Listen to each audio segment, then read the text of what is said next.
നല്ല രസമുണ്ട് കേട്ടോ. അപ്പൊ നമ്മൾ ഇന്ന് ഉണ്ടാക്കാൻ പോകുന്നത് അയ്യോ അതിനു മുന്നേ നമ്മ പറഞ്ഞില്ല. ഹലോ അസ്സലാമലൈക്കും, welcome to our channel. So എന്തൊക്കെയുണ്ട് വിശേഷം? എല്ലാവർക്കും സുഖം തന്നെയല്ലേ? സുഖാണെന്ന് തന്നെ വിശ്വസിക്കുന്നു. സോ ഇന്ന് ഓഗസ്റ്റ് 15th ആണ്.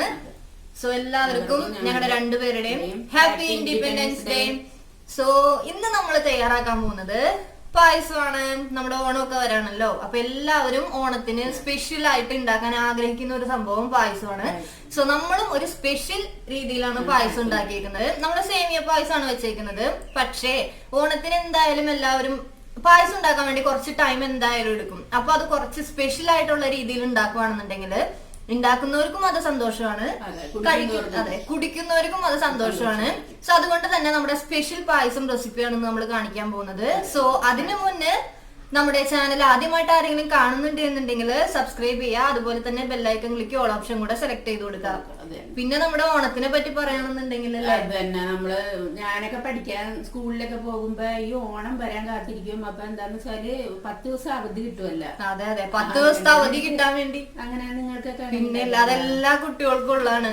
10 ദിവസത്തെ അവധി കിട്ടാൻ വേണ്ടി നമ്മൾ വെയിറ്റ് ചെയ്തിരിക്കുവായിരുന്നു അല്ലെ. പക്ഷെ ഇപ്പോഴത്തെ ഒരു അവസ്ഥ നേരെ മറിച്ചാണ്. എന്താ വെച്ച് കഴിഞ്ഞാൽ മൊത്തം പാൻഡമിക് ഇയർ ആണല്ലേ. അത് മാത്രല്ല വെള്ളപ്പൊക്കമാണ്, ഇപ്പൊ അടുത്ത് വന്ന പ്ലെയിൻ ക്രാഷ്, എല്ലാം കൂടെ എല്ലായിടത്തും ഭയങ്കര വിഷമസന്ധി. അതെ, നമുക്ക് മനസ്സറിഞ്ഞ് അങ്ങ് സന്തോഷിക്കാൻ പറ്റാത്ത ഒരു അവസ്ഥയാണ്. എല്ലാവർക്കും ഇത് തന്നെയാണ് അവസ്ഥ. എങ്കിൽ കൂടിയും നമ്മളിങ്ങനെ ചെറിയ ചെറിയ ആഘോഷങ്ങൾ നമ്മൾ വരുമ്പോ നമ്മള് പണ്ടേ തൊട്ട് ഇങ്ങനെ ചെറുതായിട്ട് ആഘോഷിച്ചുകൊണ്ടിരിക്കുന്ന ആഘോഷങ്ങൾ വരുമ്പോ ജസ്റ്റ് നമുക്ക് ഫുഡ് ഉണ്ടാക്കി വീട്ടിലുള്ള സംഭവങ്ങൾ വെച്ചിട്ട് നമുക്ക് ഉണ്ടാക്കി കഴിക്കാമല്ലോ. തന്നെ ഉള്ളത് കൊണ്ട് വെച്ച് ഉണ്ടാക്കി കഴിക്കാം. ഇപ്പൊ കൊറോണയൊക്കെ ആയതിന്റെ പേരിൽ കടയിലൊന്നും അങ്ങനെ പോകാൻ പറ്റൂല്ലെങ്കിൽ തന്നെ നമ്മുടെ വീട്ടിലുള്ളത് കൊണ്ട് ചെറുതായിട്ട് നമ്മൾ സന്തോഷമായിട്ട്.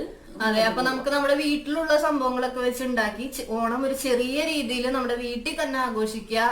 വലിയ ആഘോഷങ്ങളൊന്നും വേണ്ട എന്ന് തന്നെയാണ് നമുക്കും പറയാനുള്ളത് അല്ലേ. കാരണം മൊത്തത്തില് നമുക്ക് അങ്ങനത്തെ ഒരു മൂടിയൊരു അവസ്ഥയാണ് മൊത്തത്തില്. സോ നമുക്ക് ഇന്ന് നമ്മുടെ റെസിപ്പി എന്ന് പറയുന്നത് ഞാൻ നേരത്തെ പറഞ്ഞ പോലെ തന്നെ ഇനി അധികം വലിച്ചു നീട്ടണ്ട, നമുക്ക് നേരെ വീഡിയോയിലേക്ക് പോവാം. അപ്പൊ നമുക്ക് പായസം ഉണ്ടാക്കാനായിട്ട് തുടങ്ങാം. പായസം ഉണ്ടാക്കാൻ വേണ്ടിയിട്ട് ഞാൻ ഏകദേശം ഇങ്ങനത്തെ ഒരു പാത്രമാണ് എടുത്തിരിക്കുന്നത്. നമുക്ക് ആദ്യം തന്നെ ഞാൻ സേമിയ പായസമാണ് ഉണ്ടാക്കുന്നത്. സേമിയ പായസം കുറച്ച് വെറൈറ്റി ആയിട്ടാണ് നമ്മൾ സേമിയ പായസം ഉണ്ടാക്കുന്നത്. സോ ആദ്യം തന്നെ നമുക്കൊന്ന് സേമിയ ഒന്ന് ഫ്രൈ ചെയ്തെടുക്കണം. അപ്പൊ അതിന് വേണ്ടിയിട്ട് ഞാൻ ഏകദേശം ഒരു 3 ടീസ്പൂൺ നെയ്യ് ഇതിനകത്തേക്ക് ഇട്ട് കൊടുത്തിട്ടുണ്ട്. പിന്നെ നമ്മൾ ഇവിടെ എടുക്കുന്ന പാലിന്റെ അളവ് എന്ന് പറയുന്നത് ഏകദേശം ഈ ഒരു മെഷർമെന്റ് കപ്പിൽ ഒരു 3 കപ്പ് പാലാണ് നമ്മൾ എടുക്കുന്നത്. സോ അപ്പൊ അതിന് വേണ്ടിയിട്ട് ഞാനിവിടെ ഒരു 1/2 കപ്പ് സേമിയാണ് എടുത്തിരിക്കുന്നത്. ഇതിപ്പോ ഏകദേശം 2 പേർക്ക് കഴിക്കാൻ പറ്റുന്നതാണ് കേട്ടോ. 2 പേരുടെ അളവാണ്. ഇനി കൂടുതൽ ആൾക്കാരുണ്ട് എന്നുണ്ടെങ്കിൽ നമുക്ക് അതനുസരിച്ചിട്ട് അളവും ഒക്കെ മാറ്റി കൊടുക്കാം കേട്ടോ. പാലിന്റെ അളവ് കൂട്ടുന്നതനുസരിച്ചിട്ട് സേമിയത്തിന്റെ അളവും നമ്മൾ മാറ്റി കൊടുക്കുക. ഇനി നമുക്ക് സേമിയം ഒന്ന് ഒരു ചെറിയൊരു ഗോൾഡൻ കളർ ആവുന്നത് വരെ ഒന്ന് ഫ്രൈ ചെയ്തെടുക്കണം. വല്ലാതെ ഒരു കറുത്ത കളറങ്ങാവണ്ട, ചെറിയൊരു ഫ്രൈ ആയാൽ മതി. ഇപ്പൊ ഫ്രൈ ആയിട്ടുള്ള സേമിയം കടയിൽ നിന്ന് വാങ്ങിക്കാൻ കിട്ടുന്നതാണ്. അങ്ങനെയാണെന്നുണ്ടെങ്കിൽ കുഴപ്പമില്ല. ഇതിപ്പോ നമ്മൾ ഫ്രൈ ആവാത്തതാണ്. അപ്പൊ നമ്മൾ ജസ്റ്റ് ഒന്ന് ഫ്രൈ ചെയ്തെടുക്കണം. ഇപ്പൊ നമ്മുടെ സേമിയ ഒന്ന് ഫ്രൈ ആയിട്ട് കളറൊന്ന് മാറി വന്നിട്ടുണ്ട്. ഇനി നമുക്ക് ഇതിനൊരു പാത്രത്തിലിട്ട് മാറ്റാം. അപ്പൊ നമ്മൾ സേമിയ ഫ്രൈ ചെയ്തിട്ട് മാറ്റി വെക്കുവാണ്. ഇനി നമുക്ക് പാലൊഴിച്ചു കൊടുക്കാം. അപ്പൊ ഞാൻ നേരത്തെ പറഞ്ഞ അളവ് പോലെ തന്നെ 3 കപ്പ് പാലാണ് നമ്മൾ എടുത്തിരിക്കുന്നത്.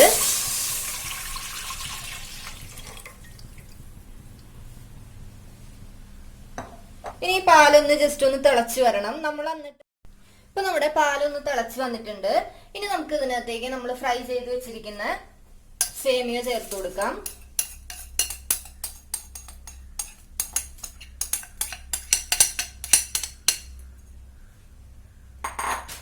ഇനി ഇതൊന്ന് മിക്സ് ചെയ്ത് കൊടുക്കുക.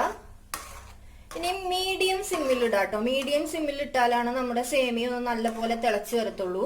ഇനി ഇതിനകത്തേക്ക് നമ്മൾ ഷുഗർ ആഡ് ചെയ്യുന്നത് ഈ സേമിയ ഒന്ന് ഒരു കുറച്ചങ്ങ് വെന്ത ശേഷം മാത്രം ഷുഗർ ആഡ് ചെയ്ത് കൊടുക്കാം കേട്ടോ.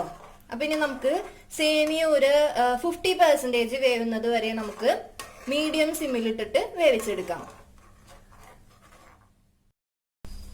ഇപ്പൊ നമ്മുടെ സേമിയ ഏകദേശം ഒരു 10 മിനിറ്റ്സ് എടുത്തിട്ടുണ്ട് കേട്ടോ. ഒരു 75% വെന്ത് വന്നിട്ടുണ്ട്. ഇനി നമുക്ക് ഇതിനകത്തേക്ക് ഷുഗർ ആഡ് ചെയ്യാനുള്ള ടൈമാണ്. നമ്മൾ ഷുഗർ ആഡ് ചെയ്യുമ്പോൾ എപ്പോഴും നമ്മുടെ മധുരത്തിനനുസരിച്ചിട്ട് തന്നെ ആഡ് ചെയ്ത് കൊടുക്കാം കേട്ടോ. ഇപ്പൊ ഞാനിവിടെ ഏകദേശം കുറച്ച് ഷുഗറേ ആഡ് ചെയ്യുന്നുള്ളൂ. നല്ല മധുരം വേണം. ഇനി ഷുഗർ ഒന്ന് നല്ല പോലെ അലിഞ്ഞു വരണം കേട്ടോ. അത് അലിഞ്ഞു വരുമ്പോഴേക്കും നമ്മുടെ സേമിയവും ഫുള്ളായിട്ട് വെന്ത് വന്നിട്ടുണ്ടാവും. ഇനി നമുക്ക് ഇതിനകത്തേക്ക് ഒരു സംഭവം കൂടെ ചെയ്യാനുണ്ട്. നമ്മളൊരു സ്പെഷ്യൽ സേമിയ പായസമാണല്ലോ റെഡിയാക്കുന്നത്. അപ്പൊ നമുക്ക് കുറച്ച് ഷുഗറിനെ ഒന്ന് കാരമലൈസ് ചെയ്തിട്ട് അതിനകത്തേക്ക് നമുക്ക് കുറച്ച് മിൽക്ക് മെയ്ഡ് ചേർത്തിട്ട് ഒരു ടോഫി പോലെ ഒന്ന് റെഡിയാക്കി എടുക്കാം. അപ്പോഴേക്കും ഇതൊന്ന് വെന്ത് വരട്ടെ. നമുക്ക് പാരലലായിട്ട് ടോഫി തയ്യാറാക്കുന്ന പരിപാടി ചെയ്യാം. നമുക്കൊരു പാത്രം വെച്ചിട്ടേ കുറച്ച് ഷുഗറിനെ ഒന്ന് കാരമലൈസ് ചെയ്തെടുക്കാം. അപ്പൊ ഞാനിവിടെ ഒരു 3 ടീസ്പൂൺ ഷുഗറാണ് ഇട്ടിരിക്കുന്നത്. ഇനി ഷുഗറിനെ നമുക്ക് ഒന്ന് കാരമലൈസ് ചെയ്തെടുക്കാം. ഞാൻ ഇതിനകത്ത് 1 ടീസ്പൂണോളം വെള്ളം ചേർക്കുന്നുണ്ട് കേട്ടോ. അല്ലെങ്കിൽ ഒന്ന് കരിഞ്ഞു പോകാനുള്ള ചാൻസ് ചിലപ്പോൾ ഉണ്ട്. അതുകൊണ്ടാണ് 1 ടീസ്പൂൺ വെള്ളം ചേർത്ത് കൊടുക്കുന്നുണ്ട്. ഇനി നമുക്ക് ഇതിനൊന്ന് നല്ല പോലെ കാരമലൈസ് ചെയ്തെടുക്കാം. കാരമലൈസ് ചെയ്യുമ്പോൾ ശ്രദ്ധിക്കേണ്ട എന്താ എന്ന് വെച്ച് കഴിഞ്ഞാൽ എപ്പോഴും ഒരു അടി കട്ടിയുള്ള പാത്രം തന്നെ നമ്മൾ ഷുഗർ കാരമലൈസ് ചെയ്യാനായിട്ട് വെക്കുക. അല്ല എന്നുണ്ടെങ്കിൽ ഷുഗർ നമ്മൾ വിചാരിക്കുന്ന ടൈമിൽ നമുക്ക് അതിനെ ഒന്നും ചെയ്യാൻ പറ്റത്തില്ല. കാരണം ഒന്ന് കരിഞ്ഞു പോകാനൊക്കെയുള്ള ചാൻസ് ഉണ്ട്. പിന്നെ അത് വളരെ ബ്രൗൺ കളറായി കഴിഞ്ഞ് കഴിഞ്ഞാൽ ഒരു കയ്പ് രസമൊക്കെ വരും. അതുകൊണ്ട് എപ്പോഴും അടി കട്ടിയുള്ള പാത്രം തന്നെ വെക്കുക. അതുപോലെ തന്നെ ഏകദേശം മീഡിയം സിമ്മിൽ ഇട്ടിട്ട് തന്നെ ചെയ്യാട്ടോ. അടി കട്ടിയില്ലാത്ത പാത്രമാണെന്നുണ്ടെങ്കിൽ വളരെ സിമ്മിൽ ഇട്ടിട്ട് തന്നെ ചെയ്യണം. അല്ല എന്നുണ്ടെങ്കിൽ ആ ഒരു ഡാർക്ക് ബ്രൗൺ കളർ പെട്ടെന്ന് തന്നെ ആവും. അപ്പൊ ഇതിനെ നമുക്കിനി ഒന്ന് കാരമലൈസ് ചെയ്തെടുക്കാം. ഇപ്പൊ നമ്മുടെ ഷുഗർ കാരമലൈസ് ആയിട്ട് വന്നിട്ടുണ്ട്.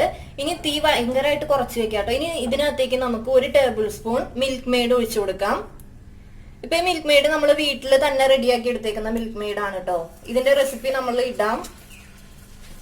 ഞാൻ 1 ടേബിൾ സ്പൂൺ മിൽക്ക് മെയ്ഡ് ആണ് ഒഴിച്ചേക്കുന്നത്. നമ്മൾ മിൽക്ക് മെയ്ഡും ഷുഗർ സിറപ്പും കൂടെ ചേർത്തിട്ട് നമ്മൾ ടോഫിയാണ് റെഡിയാക്കി എടുക്കുന്നത്. നമ്മൾ ടോഫി റെഡിയാക്കി എടുക്കുമ്പോൾ എപ്പോഴും തീന്ന് കുറച്ച് പൊന്തിച്ച് വെക്കുക കേട്ടോ. എന്താ വെച്ചാൽ മിൽക്ക് മെയ്ഡ് ഒഴിക്കുമ്പോൾ ആ ഷുഗറിന്റെ ചൂടൊന്ന് മാറി കാണും.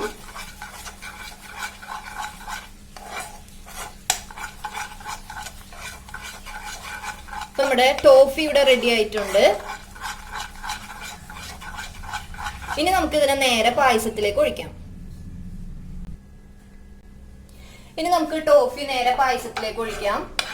ഇപ്പൊ ഞാൻ പായസം എപ്പോഴും ഉണ്ടാക്കാറുള്ളത് കുറച്ച് കട്ടിയിലാണ് കേട്ടോ. ഭയങ്കര ലൂസായിട്ട് ഉണ്ടാക്കാറില്ല. കട്ടി വേണമെന്നുള്ളവർക്ക് ഇത്രയും വറ്റിക്കേണ്ട ആവശ്യമില്ല കേട്ടോ. ഇപ്പൊ നമ്മള് ടോഫി നമ്മുടെ പായസത്തിലോട്ട് ഒഴിച്ചിട്ടുണ്ട്. ഒഴിച്ചപ്പോ തന്നെ മിക്സ് ചെയ്ത് കൊടുക്കാം കേട്ടോ. നമ്മൾ ഈ ടോഫി പായസത്തിലേക്ക് ഒഴിച്ചുണ്ടാക്കി കഴിയുമ്പോൾ ഒരു പ്രത്യേക സ്മെല്ലും വരും. അതുപോലെ തന്നെ നമ്മുടെ പായസത്തിന് ഒരു പ്രത്യേക കളറും കിട്ടും. ഇനി ആ ടോഫി ചെറിയൊരു ചൂടിലിടാട്ടോ പായസം. അപ്പൊ ആ ടോഫിയും അതിനകത്ത് കിടന്നൊന്ന് നല്ലപോലെ ഉരുകി വരും.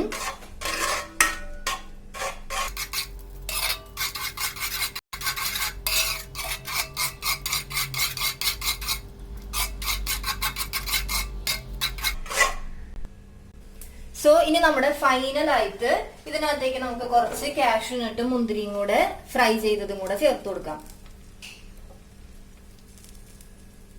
അപ്പൊ നമ്മുടെ അടിപൊളി സേമിയ പായസം ഇവിടെ റെഡി ആയിട്ടുണ്ട്. നല്ല ടോഫിയൊക്കെ ചേർത്ത സേമിയ പായസമാണ്. അപ്പൊ ഇപ്രാവശ്യത്തെ ഓണത്തിന് എല്ലാവരും സേമിയ പായസമാണ് വെക്കുന്നത് എന്നുണ്ടെങ്കിൽ ടോഫിയൊക്കെ ചേർത്ത് ഉണ്ടാക്കി നോക്കാട്ടോ. കുട്ടികൾക്ക് എല്ലാവർക്കും ഭയങ്കരമായിട്ട് ഇഷ്ടമാവും. അപ്പൊ ഇത് നിങ്ങൾ ഉണ്ടാക്കിയിട്ട് ഇഷ്ടപ്പെട്ടിട്ടുണ്ട് എന്നുണ്ടെങ്കിൽ നമുക്ക് കമന്റ് ഇടുക. അതുപോലെ തന്നെ നമ്മുടെ ചാനൽ ഇഷ്ടപ്പെട്ടിട്ടുണ്ട് എന്നുണ്ടെങ്കിൽ സബ്സ്ക്രൈബ് ചെയ്യുക. സോ നമുക്ക് ഇനി നല്ല വീഡിയോ ആയിട്ട് കാണാം. അതുവരേക്കും thanks for watching. Bye bye. അസ്സലാമു അലൈക്കും.